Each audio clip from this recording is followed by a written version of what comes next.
ശരത്, അങ്ങനെ നിലമ്പൂർ തെരഞ്ഞെടുപ്പ് നടക്കാൻ ഇനി കുറച്ച് ദിവസങ്ങൾ കൂടി മാത്രമേ ഉള്ളൂ. കലാശക്കൊട്ടാണ് നാളെ. അതോടുകൂടി പിന്നെ നിശബ്ദ പ്രചരണമാകും. തൊട്ടടുത്ത ദിവസം ഇലക്ഷൻ നടക്കും. നിലമ്പൂരിലെ ജനങ്ങൾ ആർക്കൊപ്പം എന്നറിയാൻ മറുനാടൻ മലയാളി ടീമും നടത്തിയ ഒരു സർവേ ഉണ്ടായിരുന്നു. അത് റാൻഡമായിട്ട് നടത്തിയ സർവേയുടെ റിസൾട്ട് നമ്മൾ ഇന്ന് 11 മണിക്ക് നമ്മൾ ചീഫ് എഡിറ്റർ പബ്ലിഷ് ചെയ്തിട്ടുണ്ട്. അതിൽ വളരെ വ്യത്യസ്തമായ തരത്തിൽ ഉള്ള ഒരുപാട് ക്വസ്റ്റ്യനേഴ്സാണ് നമ്മൾ ആളുകൾക്ക് കൊടുത്തിരുന്നത്. ഇതിൽ കുറേയധികം ഇൻഫർമേഷൻ, എന്താണ് നിലമ്പൂർ ചിന്തിക്കുന്നത്, എങ്ങനെയായിരിക്കും നിലമ്പൂർ വോട്ടെടുപ്പിൽ അവരുടെ സമ്മതിദാനാവകാശം രേഖപ്പെടുത്തുന്നത് എന്നടക്കമുള്ള വിഷയങ്ങളിൽ ഒരു ചിത്രം ലഭിച്ചിരിക്കുന്നു എന്നുള്ളതാണ്. കഴിഞ്ഞ 11, 12, 13 തീയതികളിലായിട്ട് മറുനാടൻ മലയാളി ടീം, 10 അംഗ മലയാളി മലയാളി ടീമാണ് നിലമ്പൂരിലെത്തി. 7 പഞ്ചായത്തിലും നിലമ്പൂർ നഗരസഭയിലും റാൻഡമായി ആളുകൾ കൂടുന്ന സ്ഥലങ്ങളിൽ ചെന്ന് സ്ലിപ്പുകൾ കൊടുത്ത് അത് ഫില്ല് ചെയ്യിപ്പിച്ചിട്ട് എടുക്കുന്ന ഒരു അനലൈസ് ചെയ്യുന്ന രീതിയിലാണ് സർവേ നടത്തിയത്. ഇതിൽ ഏറ്റവും നിർണായകമായ കാര്യം നിലമ്പൂർ ഇപ്രാവശ്യം ആര്യടൻ ഷൗക്കത്തിനൊപ്പമാണ് എന്നതാണ്. ശരത് എന്തായാലും റിസൾട്ട് കണ്ടിട്ടുണ്ടാവുമല്ലോ. അതെ, അതാണ് പ്രധാനമായിട്ടും പറയാനുള്ളത്. ഇപ്പം കോൺഗ്രസ്, അതായത് UDF ഇതിനകത്തുള്ള ഒരു മേൽക്കൈ, അതായത് ഇപ്പം നേരത്തെ പറഞ്ഞ സ്വരാജിനടക്കം നമ്മൾ ഇതിനകത്ത് വലിയ പങ്ക് വഹിക്കാൻ പറ്റുമെന്ന് പറഞ്ഞിരുന്നു. മാത്രമല്ല അൻവറിനെ നമ്മൾ എഴുതി തള്ളിയിരുന്നില്ല. അപ്പോൾ ഇതിന്റെ കണക്കുകൾ പറയുന്നതും ഏകദേശം അത് ശരി തന്നെയാണെന്ന് പൂർണ്ണതോതിൽ പറയുന്ന തരത്തിലാണ് വന്നിരിക്കുന്നത്. അതായത് 42% ഇതിനകത്ത് UDFന് ഇതുവരെ അനുകൂലമായിട്ട് ഇത് വന്നിട്ടുള്ളത്, ഈ ഒരു ഫലം വന്നിട്ടുള്ളത്. അതുപോലെ തന്നെ തൊട്ട് പിന്നിൽ 35% സ്വരാജും. അത്ര മോശമായിട്ടൊരു കണക്കല്ല സ്വരാജും വരുന്നുണ്ട്. മാത്രമല്ല ഇതിനകത്ത് ഏറ്റവും പ്രധാനപ്പെട്ടത് PV അൻവർ, ഇതിനകത്ത് 13% PV അൻവറും ഇതിനകത്ത് ഈ ഒരു ചിത്രത്തിൽ വരുന്നുണ്ട്. അപ്പോൾ അതുകൊണ്ട് തന്നെ ഏകദേശം ഒരു രാഷ്ട്രീയ ചിത്രം വരുമ്പോൾ തന്നെ ബാലൻസ്ഡ് ആയിട്ട് വരുമ്പോഴത്തേക്കും നമുക്ക് മനസ്സിലാവുന്ന ഒരു കാര്യം, UDFനൊരു മികച്ച നേട്ടമായിട്ട് വരുന്നുണ്ട്. എന്നാൽ പോലും ആളുകളെല്ലാം തന്നെ കടുത്തൊരു രീതിയിലേക്ക്, അതായത് പിണറായി സർക്കാരിനെതിരെ ഇടതിനെതിരെ ഇതായിട്ട് പോയിട്ടില്ല. കൃത്യമായിട്ട് അവരുടെ നിലപാടിനൊപ്പം നിൽക്കുന്നുണ്ട്. 42 നിന്ന് 35 കണക്ക് വരുമ്പോൾ തന്നെ അത് മോശമായിട്ടുള്ള കണക്കില്ല. മാത്രമല്ല ഈ ഒരു തെരഞ്ഞെടുപ്പിനെ സംബന്ധിച്ച് സംസ്ഥാന സർക്കാരിന്റെ പ്രകടനം എങ്ങനെയെന്നൊരു ചോദ്യം ഉണ്ടായിരുന്നു. അതിനകത്ത് 55% പേരും ശരാശരിയാണെന്നാണ് പറയുന്നത്. ശരാശരി അല്ലെങ്കിൽ അതിന് താഴെയുള്ള രീതിയിൽ ശക്തമായ ഭരണവിരുദ്ധ വികാരം നിൽക്കുന്ന സമയത്ത് പോലും 55% പേരും സർക്കാരിനൊപ്പം ഉണ്ട് എന്നത് നമ്മളിപ്പോൾ എടുത്തു പറയേണ്ട ഒരു കാര്യമാണ്. മാത്രമല്ല ഇതിനകത്ത് തന്നെ സർക്കാർ മികച്ചത്, വളരെ മികച്ചതെന്ന് പറയുന്നത് വെറും ഒരു 6% പേര് മാത്രമേ ഉള്ളൂ എന്ന് തോന്നുന്നു അതിനകത്ത് പറയുന്നത്. മാത്രമല്ല ഇതിനെതിരെ UDFന്റെ കാര്യം പറയുമ്പോൾ നമ്മൾ പ്രതിപക്ഷം എങ്ങനെയാണ് പ്രതിപക്ഷത്തിന്റെ പ്രകടനം കൂടി നമ്മൾ എടുത്തു പറയേണ്ട ഒരു കാര്യമാണ്. അതിൽ 42% പേരും UDF ശരാശരിയാണെന്നാണ് പറയുന്നത്. അതായത് ശരാശരി എന്ന് പറയുമ്പോഴത്തേക്കും മികച്ചതല്ല എന്ന രീതിയിൽ വരുന്നുണ്ട്. 37% പേരും പറയുന്നത് മോശമാണെന്നുള്ള രീതിയിലാണ് അതിനകത്ത് പറയുന്നത്. 15% പേരും വളരെ മോശമെന്ന രീതിയിലുള്ളൊരു വിലയിരുത്തൽ നടത്തുന്നുണ്ട്. അതിനകത്ത് മികച്ചതെന്ന് പറയുന്നത് വെറും 5% പിന്തുണ മാത്രമാണ് ഇതിനകത്ത് പ്രതിപക്ഷത്തിന് കിട്ടുന്നത്. അപ്പോൾ അൻവറിനെ നമ്മൾ നേരത്തെ പറയുമ്പോൾ തന്നെ എഴുതി തള്ളാനാകില്ല. അതിനകത്ത് പറയുന്നത് ഈ തെരഞ്ഞെടുപ്പ് അനാവശ്യമാണോ, അതുപോലെ തന്നെ അടിച്ചേൽപ്പിക്കപ്പെട്ടതാണോ എന്നുള്ളൊരു ചോദ്യം ഉണ്ടായിരുന്നു. അതിനകത്ത് 51% പേരും അതേ എന്ന് പറയുന്നുണ്ട്. എന്നാൽ പോലും അൻവറിന് ഒരു ചെറിയ പിന്തുണ, നമ്മൾ ഈ ഒരു ഇതുപോലും പ്രതീക്ഷിച്ചിരുന്നില്ല.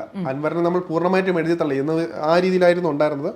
പക്ഷേ അൻവറിന്റെ പേരും ചിത്രത്തിലുണ്ട്. മൂന്നാമത് അൻവറിന്റെ പേര് അതിനകത്ത് വരുന്നുണ്ട് എന്നുള്ളത് മറ്റൊരു കാര്യം കൂടിയാണ് അതിനകത്ത്. ഇതിൽ നിർണായകമായ ഒരു കാര്യം, ഒന്നാമത്തെ കാര്യം PV അൻവർ എന്ന് പറയുന്ന നിയമസഭാ സഭാധികൻ രാജിവെച്ചതോടുകൂടി ആസന്നമായൊരു തെരഞ്ഞെടുപ്പാണിത്.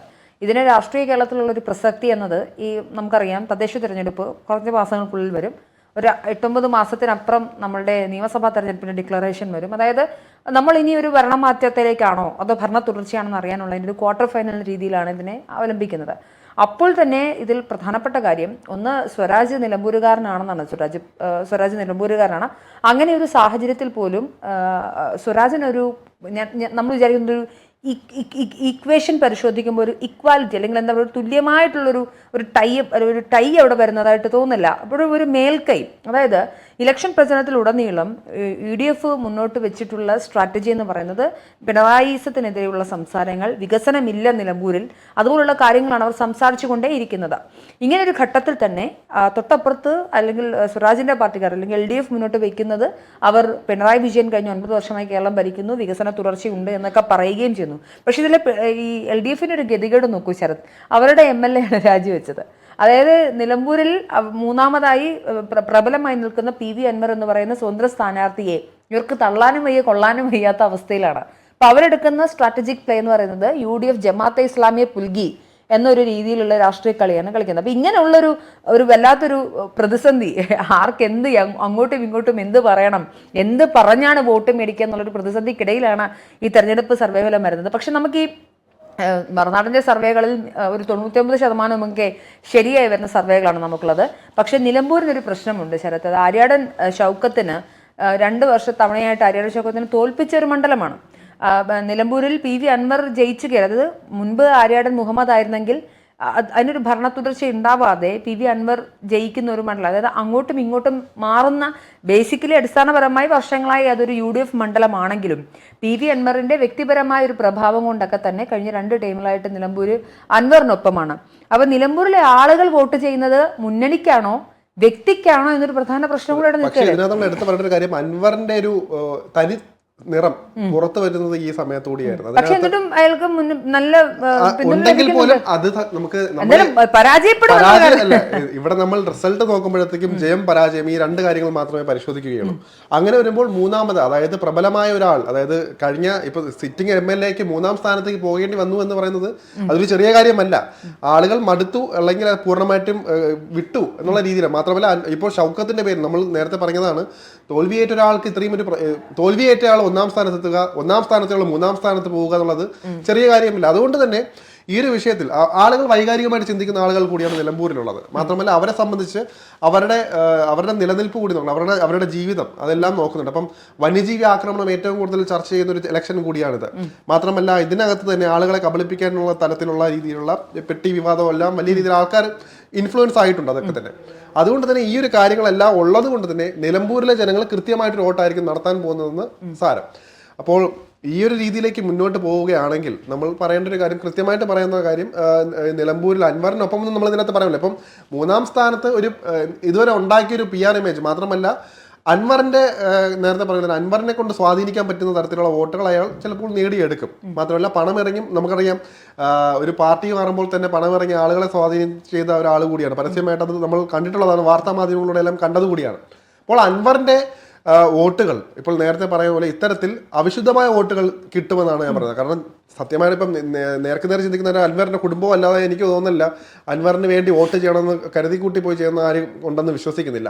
മാത്രമല്ല ഇപ്പം നിലമ്പൂരിലെ ജനങ്ങളെ തന്നെ ഒരു പാർട്ടിക്ക് അതീതമായിട്ട് അല്ലെങ്കിൽ പാർട്ടിയിൽ വിശ്വസിക്കുന്ന ആളുകളൊന്നുമല്ല. അവിടെ നേരത്തെ പറയുന്ന പോലെ തന്നെ ആളുകൾ വ്യക്തിപരമായിട്ട് നോക്കി അവരുടെ ഇപ്പൊ അവർക്ക് വേണ്ടത് എന്താ പറയുക, ഇതിനകത്ത് ചർച്ചയാവുന്നത് വന്യജീവി ആക്രമണമൊക്കെയാണ് ചർച്ച ചെയ്തത്. അതെങ്ങനെ കൈകാര്യം ചെയ്യുന്നു, പ്രതിപക്ഷമാണോ ഭരണപക്ഷമാണോ, അതിൽ ഏറ്റവും നീറ്റായിട്ട് കൈകാര്യം ചെയ്തത് ആര്?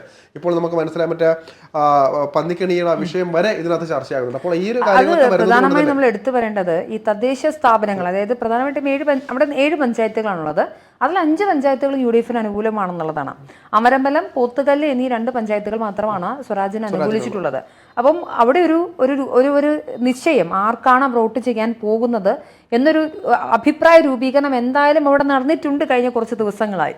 അതുകൊണ്ട് തന്നെ അതാണ് ഞാൻ ആദ്യമേ പറഞ്ഞത്, എന്താണോ LDF മുന്നോട്ട് വെക്കുന്ന ഒരു അവരെന്ത് പറഞ്ഞാണ് വോട്ട് പിടിക്കുക, ഞങ്ങൾ ഇത്രയും നാൾ ഇവിടെ ഭരിച്ചിട്ട് ഞങ്ങൾ വികസനം കൊണ്ടുവന്ന് അവർക്ക് പറയാൻ പറ്റുമോ? കാര്യം അതിന് മുൻപുണ്ടായിരുന്ന അവരുടെ MLA ഇപ്പോൾ അവരുടെ കളത്തിലല്ല, അവരുടെ കൂടെയല്ല. പിന്നെ എന്താണ് പറയാൻ പോകുന്നത്? നിലമ്പൂരിലെ ജനങ്ങൾ വന്യജീവി ഭീഷണി നേരിടുന്നു, വികസന തുടർച്ചയില്ല, വികസന സ്തംഭനമാണ് അവിടെയുള്ളത്. അങ്ങനെയുള്ള പ്രതിസന്ധികൾ നിൽക്കുന്ന ജനങ്ങളുടെ മുന്നിൽ എന്താണ് പോയി LDF പറയാന്നൊരു സാധനമുണ്ട്. മാത്രമല്ല ശരത്, M സ്വരാജിനെ പോലെ ഒരാൾ അവിടെ മത്സരിക്കുന്നുണ്ടോ? M സ്വരാജിന് അത്ര വലിയൊരു അദ്ദേഹം തീർച്ചയായിട്ടും അദ്ദേഹം നന്നായി സംസാരിക്കുകയൊക്കെ ചെയ്യുന്ന ഒരു വ്യക്തിയായിരിക്കും. പക്ഷേ M സ്വരാജിന് അങ്ങനെ ഒരു ജനപ്രീതി ഉണ്ടെന്നൊന്നും ഞാൻ വിശ്വസിക്കുന്നില്ല. M സ്വരാജ് ഈ ഘട്ടത്തിൽ പല ഘട്ടങ്ങളിലായി നടത്തി പല പ്രസ്താവനകളും വിവാദങ്ങളിലേക്ക് പോകുന്നൊരു സാഹചര്യം ഉണ്ടായിരുന്നു. മാത്രമല്ല അദ്ദേഹം ഒരു ജനപ്രിയനൊന്നുമല്ല. എങ്ങനെയാണ് തൃപ്പൂണിത്തറ മണ്ഡലത്തിൽ സ്വരാജ് പരാജയപ്പെട്ടെന്നൊരു അനാലിസിസ് നമ്മൾ എടുക്കുന്ന സമയത്ത് അദ്ദേഹം ഒരുപാട് വികസന പ്രവർത്തനങ്ങളൊക്കെ ചെയ്തിട്ടുണ്ടെങ്കിൽ പോലും സാധാരണക്കാരായ ആൾക്കാരോട് സംസാരിക്കുകയും അവരുടെ തോളത്ത് കൈയിട്ട് വർത്തമാനം പറയുകയും കർഷക ജനതയോട് വർത്തമാനം പറയുകയും കൊച്ചു വർത്തമാനം പറയുകയും അവരുടെ വീടുകളിൽ ചെന്ന് സംസാരിക്കുകയും ചെയ്യുന്ന, അതായത് ഗ്രൗണ്ട് ലെവലിൽ ഇറങ്ങി നിൽക്കുന്ന ഒരു സ്ഥാനാർത്ഥിയോ ജനപ്രതിനിധിയോ അല്ല M സ്വരാജ് എന്നുള്ളൊരു വിമർശനമുണ്ട്. അപ്പം അങ്ങനെ ഒരു സ്വരാജിനെ നിലമ്പൂർ പോലെയുള്ള ഒരു സ്ഥലത്തെ സാധാരണക്കാർ, നമ്മളറിയാം ഹൈറേഞ്ചിലെ സാധാരണക്കാരായിട്ടുള്ള ജനങ്ങളാണ്, അവർ സ്വീകരിക്കുമോ എന്നൊരു ചോദ്യം. മാത്രമല്ല ആര്യാടൻ മുഹമ്മദിന്റെ മകനാണ് ആര്യാടൻ ഷൗക്കത്ത്. ആര്യാടൻ ഷൗക്കത്തിന് അവിടെ ഒരു വിൻ വിൻ ടൂർണമെന്റ് ആണെന്നുള്ളത് ആദ്യം മുതൽ ഡിക്ലെയർ ചെയ്തണം. ഇനി അപ്പാർട്ട് ഫ്രം എല്ലാത്തിനേക്കാൾ ഉപരിയായി VD സതീശൻ എന്ന് പറയുന്ന നേതാവിന് നിലമ്പൂർ ജനത കൊടുക്കുന്ന ഒരു പിന്തുണയുണ്ട്. കാര്യം എല്ലാ വിഷയങ്ങളിലും വി ഡി സതീശൻ എടുത്ത് ഇപ്പോൾ പി വി അൻവറിനോടുള്ളൊരു ഒരു വിരുദ്ധ വികാരത്തെ സത്യത്തിൽ മുതലാക്കിയത് വി ഡി സതീശനായിരുന്നു. അപ്പം ഒരു പക്ഷേ യു ഡി എഫിലേക്ക് പി വി അൻവർ കയറാൻ വി ഡി സതീശൻ അനുവദിക്കുന്ന ഒരു ഘട്ടം ഉണ്ടായിരുന്നുവെങ്കിൽ ഒന്ന് ആലോചിച്ച് നോക്കൂ, ഏത് തരത്തിലായിരിക്കും. വി ഡി സതീശൻ ഇപ്പോൾ തെരഞ്ഞെടുപ്പ് സർവേയിൽ ലീഡർ എന്നുള്ള രീതിയിൽ വി ഡി സതീശന് നല്ല രീതിയിൽ മികച്ച പിന്തുണ ലഭിക്കുന്നുണ്ട്. ഒരു പക്ഷെ അതും കുറഞ്ഞു പോയേക്കാമായിരുന്നു. അപ്പം ഞാൻ പറഞ്ഞു വരുന്നത്, ആകത്തുകയിൽ നിലമ്പൂരിൻ്റെ രാഷ്ട്രീയം എന്ന് പറയുന്നത് യു ഡി എഫിനൊപ്പം ആകുമ്പോൾ തന്നെ ഭരണ തുടർച്ചയ്ക്കുള്ള യു ഡി എഫിൻ്റെ സാധ്യതകളുമുണ്ട്. പടലപ്പിണക്കങ്ങളും പ്രശ്നങ്ങളും ചേരിതിരിവുകളും കൂട്ടത്തല്ലുകളും ഒന്നും ഇല്ലെങ്കിൽ ഇതുപോലൊന്നും ഒറ്റക്കെട്ടായി നിന്ന് കഴിഞ്ഞാൽ ഒരു പക്ഷേ മുന്നോട്ട് പോകാം. പക്ഷേ ഈ കുറച്ച് മുന്നേ രമേശ് ചെന്നിത്തലയും ലീഗുമൊക്കെ ജമാഅത്തെ ഇസ്ലാമി തള്ളിക്കൊണ്ട് മുന്നോട്ട് വരുന്നു. അത് യു ഡി എഫിൻ്റെ തീരുമാനമല്ല എന്ന രീതിയിലൊക്കെ വരുന്നുണ്ട്. പി വി അൻവർ വിഷയത്തിലും രമേശ് ചെന്നിത്തലയും സുധാകരനും ഒക്കെ വ്യത്യസ്ത അഭിപ്രായങ്ങൾ പറഞ്ഞതാണ്. ഇപ്പോഴേ തല്ലു തുടങ്ങിയെന്നാണ് മനസ്സിലാക്കേണ്ടത്. അപ്പോൾ ആരാണ് അടുത്ത് ഭരിക്കാൻ പോകുന്നതെന്നുള്ളതിന് മുന്നേ തന്നെ ആരാണ് മുഖ്യമന്ത്രി എന്ന് തീരുമാനിക്കുന്ന യു ഡി എഫ് ഇങ്ങനെയുള്ള പ്രാഥമിക സർവേയുടെ ഫലങ്ങൾ വരുമ്പോഴെങ്കിലും ഞങ്ങൾക്ക് സാധ്യതയുണ്ടെന്ന് തിരിച്ചറിയാം. ഷൗക്കത്തിനെ സംബന്ധിച്ചിടത്തോളം ഒരു കളങ്കമായിട്ടുള്ള രീതിയിൽ വരുന്നൊരു വാക്ക് ഇതായിരുന്നു ജമാഅത്തയുടെ ഒരു കടന്നുവരവും എല്ലാം കൂടെ ബന്ധപ്പെട്ട്. അല്ലെങ്കിൽ ഒരുപക്ഷെ അദ്ദേഹത്തിന് എനിക്കൊന്ന് ഈ ഒരു സംഖ്യയിൽ നിന്ന് ഒരുപക്ഷെ കുറച്ചുകൂടെ കിട്ടുമായിരുന്നേനെ എന്ന് തോന്നിയിട്ടുണ്ട്. ഇപ്പോൾ അവിടെ സ്വാഭാവികമായിട്ടും രാഷ്ട്രീയം ആകുമ്പോഴത്തേക്കും ഇപ്പം എതിർപ്പാളയം എന്താണ് ചെയ്യുന്നത് അതുപോലെ അവർക്ക് അനുകൂലമായിട്ട് അതുപോലെ നമ്മൾ ചിന്തിച്ചിട്ട കാര്യമുള്ള രീതിയിൽ വരുന്നുണ്ട്. PDP അടക്കമുള്ള പാർട്ടി എതിർപക്ഷത്ത് നിൽക്കുന്നു, ആ രീതിയിൽ അവർ പിന്തുണ കൊടുക്കുന്നു എന്നുള്ള രീതിയിൽ വരുമ്പോൾ സ്വാഭാവികമായിട്ടും ജമാഅത്തയുടെ ഭാഗത്ത് നിന്നുള്ളൊരു കാര്യം കൂടി അവർ വരുന്നുണ്ട്.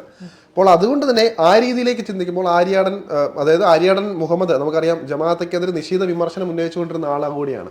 അദ്ദേഹത്തിന്റെ മകൻ ഇപ്പോൾ ജമാഅത്തയുടെ ഒരു അഡ്രസ്സ് അതായത് അവരുടെ ഒരു പിന്തുണ കൂടി വരുന്നു എന്ന് പറയുമ്പോൾ തന്നെ സ്വാഭാവികമായിട്ടും അടിസ്ഥാനപരമായിട്ട് കോൺഗ്രസിനെ വിശ്വസിക്കുന്ന ആളുകൾ സ്വാഭാവികമായിട്ട് അതിനെ എതിർക്കാൻ ചാൻസ് ഉണ്ട്. അപ്പോൾ അങ്ങനെ ഒരു സംഭവം കൂടെ അതിനകത്ത് കണക്ട് ആവുന്നുണ്ട്. അപ്പോൾ അതിനൊക്കെ ഒരു ബാലൻസ് ആക്കാൻ വേണ്ടി രമേശ് ചെന്നിത്തല അടുത്തൊരു ഇവരുടെ ടാക്ടിക്സ് ആയിട്ട് നമുക്ക് വേണമെങ്കിൽ കാണാം. ഇപ്പോൾ കോൺഗ്രസ് ഒന്നാണെന്ന് നമുക്ക് പറയാൻ പറ്റില്ല. കോൺഗ്രസിലെ പല ശബ്ദങ്ങളും പലരുടേതായിട്ട് ഉയർത്താൻ പറ്റും. അപ്പോൾ ഈ ആരോപണങ്ങൾ ഒരുപക്ഷെ ഈ ഇലക്ഷനിൽ റിഫ്ലക്ട് ചെയ്യുമെന്നും കൂടി കാത്തിരുന്ന് കാണേണ്ടതായി ഉണ്ടെന്നാണ് എനിക്ക് തോന്നുന്നത്. മാത്രമല്ല നമ്മുടെ കമന്റ് സെക്ഷനിൽ ഇപ്പോൾ വന്നൊരു ചോദ്യമാണ്, ഇതൊരു അടിച്ചേൽപ്പിച്ച ഇലക്ഷനാണോ എന്നൊരു ചോദ്യം. തീർച്ചയായിട്ടും ആണല്ലോ, അതിനകത്ത് സംശയത്തിൻ്റെ ആവശ്യമൊന്നുമില്ല. നിലമ്പൂർ ജനത ഈ തെരഞ്ഞെടുപ്പ് അടിച്ചേൽപ്പിച്ചതാണോ എന്നൊരു ചോദ്യം വന്നപ്പോൾ പല ആളുകളും അങ്ങനെ പോൾ ചെയ്യുന്നതായും കണ്ടിട്ടുണ്ട്. അതായത് ഒന്ന് ആലോചിച്ച് നോക്കുക, ഇതിൻ്റെ ജനങ്ങൾക്ക് മുകളിൽ ഒരു ബാധ്യത പോലെ ഒരു ഭരണസ്തംഭനം ഉണ്ടാക്കിയതുപോലെ കൊണ്ടുവന്ന് ഇട്ടുകൊടുത്തൊരു കാര്യം കൂടിയാണ് നിലമ്പൂർ ഇലക്ഷൻ്റെ ഇങ്ങനൊരു ഘട്ടം. എന്തായാലും വളരെ കുറച്ച് ദിവസങ്ങൾക്കുള്ളിൽ ആരാണ് നിലമ്പൂർ ഭരിക്കാൻ പോകുന്നത് നമുക്ക് അറിയാൻ സാധിക്കും. പക്ഷേ ആകത്തുകയിൽ ആര്യാടൻ ഷൗക്കത്തിന് പൂർണ്ണമായും ഒരു മുൻതൂക്കം ലഭിക്കുന്ന രീതിയിൽ തന്നെയാണ് കാര്യങ്ങൾ മുന്നോട്ട് പോകുന്നത്. 42% എന്ന് പറഞ്ഞാൽ വിജയിച്ചു എന്നുള്ളതാണ് കാര്യം. 10ഓളം സ്ഥാനാർത്ഥികൾ മാറ്റുരയ്ക്കുന്ന ഒരു നിയമസഭാ തെരഞ്ഞെടുപ്പിൽ 42% എന്ന് പറയുന്നത് വലിയ കാര്യമാണ്. മാത്രമല്ല BJPക്ക് അതിനകത്ത് 5% മാത്രം വോട്ടാണ് ലഭിക്കുന്നതെന്നൊരു കാര്യം കൂടിയുണ്ട്. കാര്യം BJP വോട്ട് ഉയർത്തിയ ഒരു ഘട്ടം കൂടിയായിരുന്നു. പക്ഷേ ഇപ്രാവശ്യത്തെ അവരുടെ സ്ഥാനാർത്ഥി അത്ര പോരാ എന്നൊരു തരത്തിലാണ് വിലയിരുത്തലും കൂടി വരുന്നത്. നമ്മുടെ ഈ സർവേക്കകത്ത് വരുന്നൊരു മറ്റൊരു കാര്യമാണ് ജനപ്രീതി. അതായത് പിണറായി സർക്കാരിന് അല്ലെങ്കിൽ ജനപ്രിയ ആരാണ്, മുഖം ആരാന്ന് ചോദിക്കുമ്പോൾ അതിനകത്ത് പിണറായി സർക്കാരിന് വരുമ്പോഴത്തേക്കും പിണറായി വിജയൻ ഒരു മുൻതൂക്കം കിട്ടുന്നുണ്ട് നമ്മുടെ സർവേയിൽ. അതുപോലെ തന്നെ UDF വരുമ്പോഴത്തേക്കും ശശി തരൂർ അതുപോലെ തന്നെ വി ഡി സതീശന് വരുമ്പോഴത്തേക്കും അവിടെ സ്പ്ലിറ്റ് ആയി പോകുന്നു. അതിന് കാരണം വ്യക്തമായിട്ട് നമ്മൾ അതിനകത്ത് പറയുന്നത് പിണറായി വിജയൻ കഴിഞ്ഞ് അവിടെ രണ്ടാമത് ഒരാൾ എന്ന് നമുക്കധികം ഇല്ല. എല്ലാവർക്കും നമുക്കൊരു ജനപ്രിയ ഒരു കിങ് മേക്കർ അല്ലെങ്കിൽ സ്റ്റാർ മെറ്റീരിയൽ എന്ന് പറയുന്ന ഒരാളാണല്ലോ. അപ്പോൾ സ്വാഭാവികമായിട്ടും പിണറായി വിജയൻ അല്ലെങ്കിൽ വേറെ ഓപ്ഷൻ ഇല്ലാത്ത രീതിയിൽ വരുമ്പോഴത്തേക്കും കൂടുതൽ അവിടെ വരും. ഇവിടെ UDF സംബന്ധിച്ചിടത്തോളം ശശി തരൂരായാലും വി ഡി സതീശനായാലും നമുക്കതിനെ അവിടെ ഒരു കൺഫ്യൂഷൻ ഉണ്ടാവും. ഇതിൽ ആര് ബെസ്റ്റ് അല്ലെങ്കിൽ ഇനിയുള്ള നേതാക്കളെല്ലാം ആ ഒരു തരത്തിലേക്ക് വരുമ്പോഴുള്ള ചർച്ച വരുമ്പോഴും അതുപോലെ തന്നെയാണ് വരുന്നത്. അതുപോലെ തന്നെ സുരേഷ് ഗോപി രാജീവ് ചന്ദ്രശേഖർ ഒരു കമ്പാരിസൺ വരുമ്പോഴും ആ തരത്തിൽ വരുന്നുണ്ട്. ഈ ഒരു സ്പ്ലിറ്റ് ഉണ്ടാകുന്നതാണ് പലപ്പോഴും നേരത്തെ പറഞ്ഞ പോലെ തന്നെ ഇത്തരം ചർച്ചകൾ അല്ലെങ്കിൽ ഇത്രയും ചോദ്യങ്ങളിൽ അവർക്ക് ചെറുതായിട്ടൊന്ന് പതിയാൻ ഉള്ള അവസ്ഥ വരുന്നത്. അപ്പോൾ ഈ ഒരു കാര്യത്തിലും വ്യക്തമാണ് പിണറായി സർക്കാരിനെതിരെ ശക്തമായി തന്നെ എതിർക്കുന്ന ആളുകൾ തന്നെയാണ് അവിടെ ഉള്ളത്. പക്ഷേ ഓപ്ഷൻ പ്രതിപക്ഷത്തിന്റെ ഒരു തണുപ്പൻ പ്രകടനം ആ രീതിയിൽ കൂടെ നോക്കുമ്പോഴത്തേക്കും സ്വാഭാവികമായിട്ടും പിണറായിക്കൊപ്പം ചേർന്നാലും തെറ്റില്ല ചിന്തിക്കുന്നവരും കാണുമായിരുന്നു. എന്തായാലും ഇവിടെ നമ്മൾ ബേസിക് ആയിട്ട് നോക്കേണ്ട ഒരു കാര്യം ആര്യാടൻ അല്ലെങ്കിൽ അതുപോലെ തന്നെ PV അൻവർ ആണോ അതുമല്ലെങ്കിൽ സ്വരാജാണോ ഇവരിൽ ആര് കേമൻ എന്നുള്ള സത്യം പറയാം. നമുക്ക് ഇതിനകത്ത് സർവേ ഫലങ്ങളിലെല്ലാം തന്നെ സാധാരണ എക്സിറ്റ് പോൾ ഫലങ്ങളിലെല്ലാം സാധാരണ നമ്മുടെ ചാനലുകളെല്ലാം തന്നെ ഇലക്ഷൻ കഴിഞ്ഞതിന് ശേഷമാണ് അതിൻ്റെ റിസൾട്ടുകൾ പുറത്തുണ്ട്. പക്ഷേ അതിന് മുന്നേ തന്നെ നമുക്കൊരു അടിസ്ഥാനപരമായിട്ട് ഇലക്ഷന് മുൻപ് ആളുകൾ എന്താണ് ചിന്തിക്കുന്നത് മനസ്സിലാക്കി കൊടുക്കാൻ പറ്റി. മാത്രമല്ല ഇനിയുള്ള ദിവസങ്ങളിൽ ചർച്ച കുറച്ചുകൂടെ മുറുകും. വാർത്താ നമ്മൾ പറയും നിലമ്പൂരിലുള്ളവർക്ക് മാത്രമേ അറിയുള്ളൂ അവിടുത്തെ സാഹചര്യം എന്താണ്. കുറച്ച് ദിവസം നമ്മുടെ വാർത്താ ചാനലുകളെല്ലാം തന്നെ മറ്റ് വിവാദങ്ങളിലൊക്കെ പുറകെ ഇസ്രായേലിനും ഇറാനിലും പുറമെ അഹമ്മദാബാദിലെ പ്ലെയിൻ ക്രാഷിനും പുറമെ പോയതുകൊണ്ട് തന്നെ അവിടുത്തെ സാഹചര്യം എന്തെന്ന് കൃത്യമായിട്ട് മനസ്സിലായിട്ടില്ല. എന്തായാലും അവിടുത്തെ ഓരോ ചെറിയ കാര്യങ്ങൾ പോലും അവിടെ ഇപ്പോൾ രാഷ്ട്രീയ വിഷയമാവും. നേരത്തെ പറഞ്ഞ പോലെ തന്നെ അത് ഈ ഒരു വന്യജീവി ആക്രമണത്തിൽ മാത്രമല്ല, അവിടുത്തെ ഓരോ സാധനം വിലക്കയറ്റം വരെ ചെറിയ കാര്യങ്ങൾ പോലും അവിടെ ഇപ്പം ഇമ്പാക്റ്റ് ഉണ്ടാക്കുന്ന കാര്യമാണ്. അപ്പോൾ അതുകൊണ്ട് തന്നെ അവസാന നിമിഷത്തിലെ പരക്കം പാച്ചകൾ അല്ലെങ്കിൽ ഇപ്പം കലാശക്കൊട്ടിൻ്റെ അവസാന നിമിഷം വരെ അവിടെ പല കാര്യങ്ങളും നടക്കും. അത് അടിസ്ഥാനപ്പെടുത്തിയായിരിക്കും നിലമ്പൂരിൽ വിധി എഴുതപ്പെടുക എന്ന് തന്നെയാണ് കരുതപ്പെടുന്നത്.